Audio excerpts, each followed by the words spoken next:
Welcome back to Travanco pistons.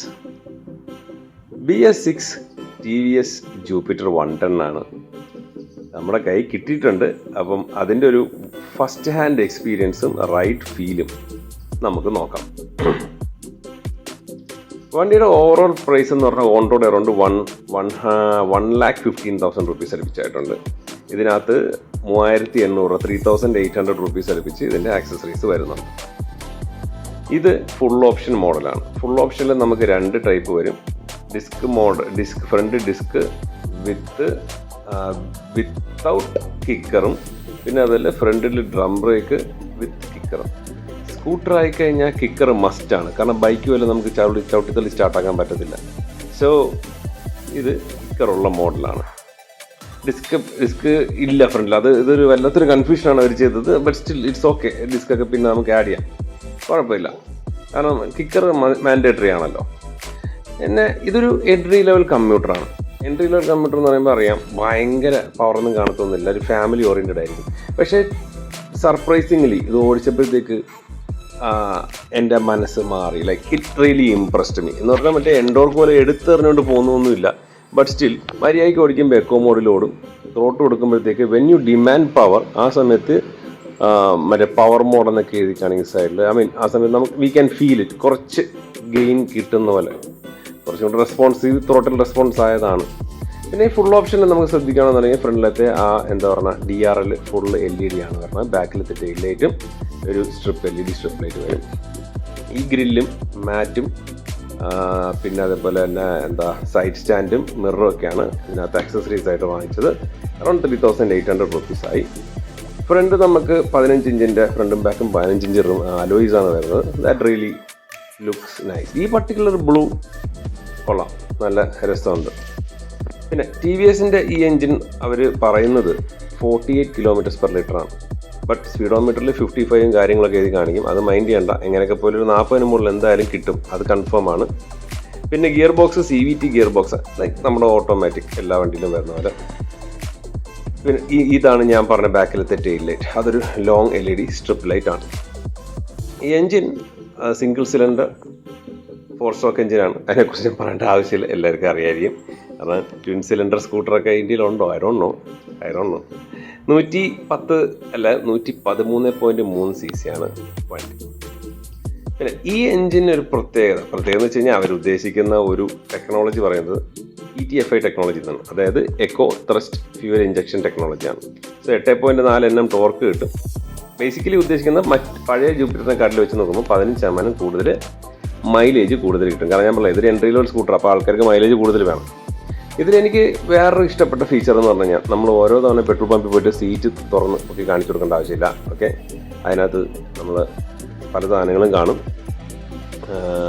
അപ്പോൾ അത് വെച്ച് നോക്കുമ്പോഴത്തേക്ക് ആ താക്കോല് വെച്ചിട്ട് അവിടുന്ന് ഞാനത് ഫ്യൂൽ ക്യാപ്പ് തുറക്കാൻ നോക്കിയത്, പക്ഷേ സീറ്റ് തുറന്നു. അത് ഇടത്തോട്ട് തിരിച്ചാൽ ഫ്യൂൽ ക്യാപ്പും വലത്തോട്ട് തിരിച്ചാൽ സീറ്റും, അല്ലെങ്കിൽ തിരിച്ചായിരിക്കും, അതാണ് സംഭവം. അപ്പോൾ തുറക്കുമ്പോഴത്തേക്ക് നമുക്ക് വലിയ ഒരു മാസീവായിട്ടുള്ളൊരു അണ്ടർ സീറ്റ് സ്പേസ് കാണാം. ഇതിൻ്റെ ഏറ്റവും വലിയ പ്രത്യേകത എന്ന് പറഞ്ഞു കഴിഞ്ഞാൽ, you can basically keep so many things inside. എന്ന് പറഞ്ഞാൽ ഇഷ്ടം പോലെ സാധനം. ഓക്കെ, അപ്പം ഒരു ഫുൾ ഫേസ് ഹെൽമെറ്റ് ഇരുന്നല്ലോ, അത് സൂപ്പറായിട്ട് അടയും, കുഴപ്പമൊന്നുമില്ല. ഇത് ആ ഹെൽമെറ്റ് എന്ന് പറയുമ്പോൾ നമുക്ക് വണ്ടിയുടെ കൂടെ കിട്ടിയ ഫുൾ ഫേസ് ഹെൽമെറ്റാണ്. അത്യാവശ്യം ക്വാളിറ്റി ഒക്കെ ഉണ്ട്. എന്ന് വെച്ചാൽ I don't recommend it, but still half face ഹെൽമെറ്റിനെ കാട്ടി കൊള്ളാം. ഓക്കെ, പിന്നെ നമ്മൾ തുറക്കുന്നു. ഇനി ഞാൻ ചെയ്യാൻ പോകുന്നതെന്ന് വെച്ച് കഴിഞ്ഞാൽ, ഒരു ഹാഫ് ഫേസ് ഹെൽമെറ്റ് അത് ഞാൻ വെച്ചു. അതുമായിരിക്കും, കാരണം പൊതുവേ ആൾക്കാർ ബാക്കിൽ ഇരിക്കുന്ന ആൾക്കാർ ഹാഫ് ഫേസ് ഹെൽമെറ്റിൽ വെക്കുന്നത്. 2 ഹെൽമെറ്റും കൂടെ ഇപ്പോൾ തിയേറ്ററിലൊക്കെ പോകുമ്പോഴോ അല്ലെങ്കിൽ എവിടെയെങ്കിലൊക്കെ വല്ല മരണത്തിനൊക്കെ പോകുന്ന സമയത്തൊക്കെ അത് തൂക്കി പിടിച്ചുകൊണ്ട് പോകണതിനൊരു ഇങ്ങനെ വെക്കണമെന്നുണ്ടെങ്കിൽ പറ്റും. സോ ബേസിക്കലി ഒരു ഫുൾ ഫേസ് ഹെൽമെറ്റും ഒരു ഹാഫ് ഫേസ് ഹെൽമെറ്റും ഇതിനകത്ത് സുഖമായിട്ടിരിക്കുന്നുണ്ട്. That's really nice. കാരണം ഫസ്റ്റ് ടൈമാണ് ഞാൻ അങ്ങനെ കാണുന്നത്. അപ്പം പിന്നെ നമ്മൾ എങ്ങോട്ടാണ്? ഇടത്തോട്ടാണ് വലത്തോട്ടാണ്? യെസ്, വലത്തോട്ട് തിരിച്ചപ്പോഴത്തേക്ക് ഇതാ ഫ്യൂൽ ക്യാപ്പ് തുറന്നിരിക്കുകയാണ്. അതും നൈസ് അല്ലേ? എന്നാലോചിച്ച് നോക്ക്. കാരണം നമ്മൾ വണ്ടി തുറന്നു കൊടുക്കണ്ട. പിന്നെ സീറ്റിൻ്റെ അടിയിലെ കപ്പാസിറ്റി ഞാൻ പറഞ്ഞാൽ അത് 33 liters ആണ്. Okay, that is best in class. 33 എന്നൊക്കെ പറഞ്ഞു കഴിഞ്ഞാൽ ഒരു രക്ഷയില്ല, അടിപൊളി.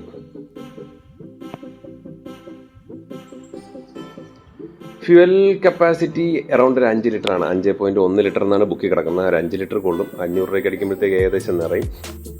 ഇപ്പം 500 അടിച്ചാൽ നിറയത്തില്ല, 510, 550 രൂപയ്ക്ക് അടിക്കണം. പിന്നെ ഇത് നമ്മുടെ ഓല സ്കൂട്ടറിലൊക്കെ കാണുന്ന പോലത്തെ ഒരു എന്താ പറയുക മൊബൈൽ പൗച്ച് ഉണ്ട്. ഓലയിലെ മൊബൈൽ പൗച്ച് വെച്ച് കഴിഞ്ഞാൽ കട്ടറിൽ വീഴുമ്പോഴത്തേക്ക് അത് തെറിച്ച് പോകും. പക്ഷേ ഇതിനകത്ത് വീണ തെറിച്ച് പോകത്തില്ലെന്നാണ് തോന്നുന്നത്. കാരണം ഇത് ഭയങ്കരമായ ഒരു കുഴിയാണ് ഫ്രണ്ടിൽ. ഓക്കെ, പിന്നെ ടയർ സൈസിന് 15 ഇഞ്ചാണ് വരുന്നത്. യെസ്. അപ്പം ആ ഫ്രണ്ടിലത്തെ പൗച്ച് നേരത്തെ പറഞ്ഞില്ല, അതിനകത്ത് നമുക്ക് മൂന്ന് കവർ പാലൊക്കെ ഇരിക്കും കേട്ടോ. നമ്മൾ അതിനുവേണ്ടി സീറ്റ് പൊക്കേണ്ട ആവശ്യമില്ല, അതിനകത്തിട്ടാൽ മതി. ഐ മീൻ സൈഡിലത്തെ ഫുട്രസ്റ്റൊക്കെ കൊള്ളാം. മറ്റേ ആ ഒരു പ്ലാസ്റ്റിക്കിൽ റബ്ബർ കോട്ടിംഗ് ഒക്കെ ഉള്ളതുകൊണ്ട് മറ്റേ വൈബ്രേഷനും കാര്യങ്ങളും അധികം സൗണ്ട് കേൾക്കത്തൊന്നുമില്ല. പക്ഷേ I am not a fan of this silver grill, കാരണം അതൊരു കണ്ണാപ്പി വൈബാണ്. But still people think it is very safe. കാരണം തറയിൽ എന്തായാലും വീഴുമ്പോഴത്തേക്ക് അവരുടെ പാനലൊക്കെ പ്രൊട്ടക്റ്റ് ആവും എന്നുള്ള കൺസെപ്റ്റാണ്. I don't know if it saves. Okay, that's really good. പിന്നെ സെൻറ്റർ സ്റ്റാൻഡ് ഉണ്ട്. കാരണം പറയാൻ പറ്റത്തില്ല, ഒരു കോസ്റ്റ് കട്ടിങ്ങിൻ്റെ ഭാഗമായിട്ട് സെൻറ്റർ സ്റ്റാൻഡൊക്കെ വേണമെങ്കിൽ കട്ട് ചെയ്ത് കളയും. പക്ഷേ ഇതിന് സെൻറ്റർ സ്റ്റാൻഡും കാര്യങ്ങളൊക്കെ ഉണ്ട്. ഓടിച്ചപ്പോഴത്തേക്ക് എനിക്ക് വേറൊരു കാര്യം ഫീൽ ചെയ്യുന്നത് വെച്ചാൽ it's not heavy bike, heavy scooter. പിന്നെ ഹെഡ്ലൈറ്റ് ഡിസൈനൊക്കെ കൊള്ളാം. കാരണം ഇറ്റ് റിസംബിൾ സംതിങ് അല്ലേ, പഴയ നമ്മുടെ സുസുക്കി എന്താ പറഞ്ഞാൽ നമ്മളതിൻ്റെ വണ്ടിയുടെ ആക്സസിൻ്റെ ആ ഒരു ഫ്രണ്ട് ഹെഡ്ലൈറ്റിൻ്റെ ആ ഒരു കട്ടറുള്ളതൊക്കെ തോന്നുന്നുണ്ട്. ഇതാണ് ഞാൻ പറഞ്ഞ DRL. ആടിപ്പൊളി മാൻ, സീരിയസ്ലി. ഒരു ചെറിയ ആംഗിൾ പഴയ നമ്മുടെ യമഹാറയുടെ ഒരു കട്ടൊക്കെ ഉണ്ട്. ബട്ട് സ്റ്റിൽ എവിടെ നിന്ന് എല്ലായിടത്തു നിന്നൊക്കെ ഡിസൈനൊക്കെ എടുത്തിട്ടുണ്ട്. But it is really nice. ഞാൻ പറഞ്ഞത് ഇതിപ്പോൾ ഒരു ഫാമിലിക്ക് യൂസ് ചെയ്യാം. ഇപ്പോൾ ഒരു പയ്യന് ഇപ്പോൾ അത്യാവശ്യം എടുത്തിട്ടുണ്ട്, വണ്ടി ഇപ്പോൾ വർക്ക്ഷോപ്പിലാണ്, ബൈക്ക് വർക്ക്ഷോപ്പിലാണെങ്കിൽ ആ സ്കൂട്ടറൊക്കെ എടുത്തിട്ട് പോകണമെങ്കിൽ it is nice. But I really miss black. ഇതിൻ്റെ ഒരു ബ്ലാക്ക് കളർ ഉണ്ടായിരുന്നെങ്കിൽ പൊള്ളിയായിരുന്നു, വേറെ ലെവലായിരുന്നു.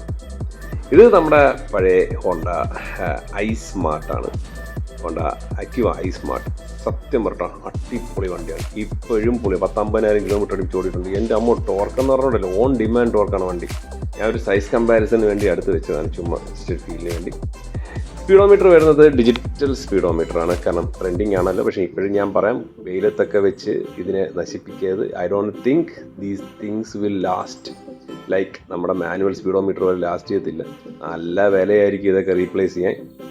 അപ്പോൾ അതുകൊണ്ട് അധികം വെയിലത്തൊന്നും ഈ വണ്ടി വെക്കരുതെന്നാണ് എൻ്റെ ഒരു അഭ്യർത്ഥന.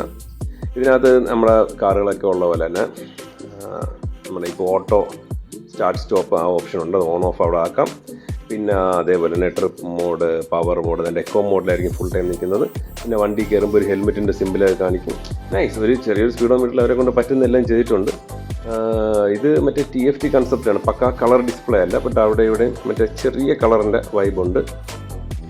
പിന്നെ റേഞ്ചൊക്കെ കാണിക്കും. But don't trust on the range, because അതെല്ലാം ഒരു ഉദ്ദേശ കണക്കാണ് അവർ കാണിക്കുന്നത്.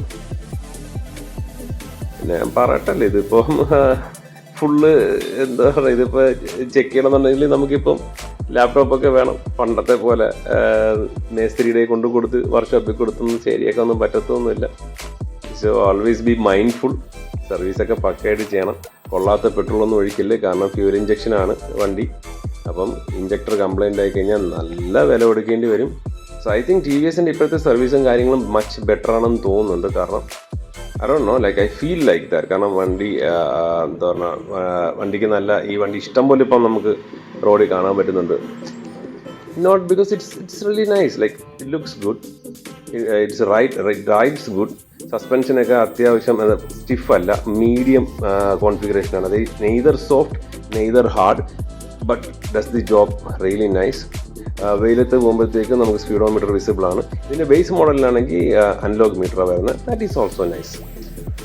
Okay, so this is my take on the TVS Jupiter 110. You guys check it out.